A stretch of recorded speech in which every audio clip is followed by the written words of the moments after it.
أعوذ بالله بسم الله إن ولي الله إن أريد إلا الإصلاح ما استطعت وما توفيقي إلا بالله عليه توكلت وإليه أنيب وصلى الله وسلم على سيدنا محمد وعلى كل موالاه بكي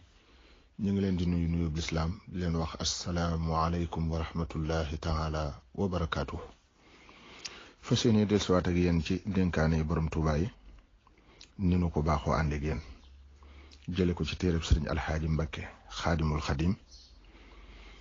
bi mu tuddee waxtaani sëriñ Tuubaa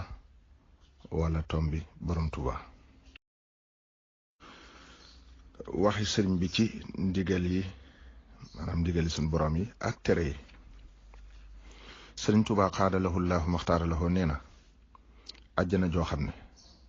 lu la neex wax lu la neex def amuma ko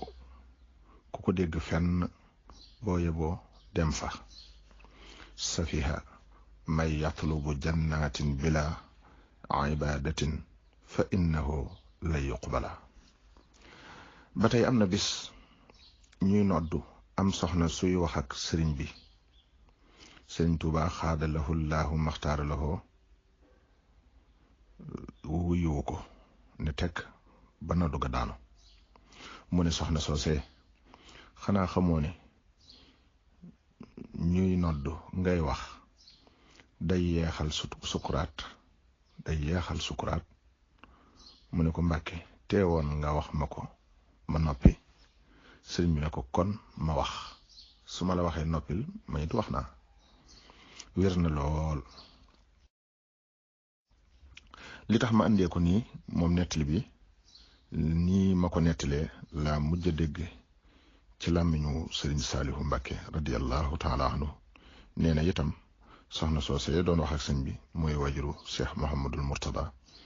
radiyallahu taala anhuma wallahu aalam yàlla na nu yàlla fayal sëriñ bi lu gën ci lu masa fay ku muy liggéeyloo te defal nu ak dégg akuk topp akuk jariñu assalaamu aleykum wa rahmatullahi taala wa barakaatu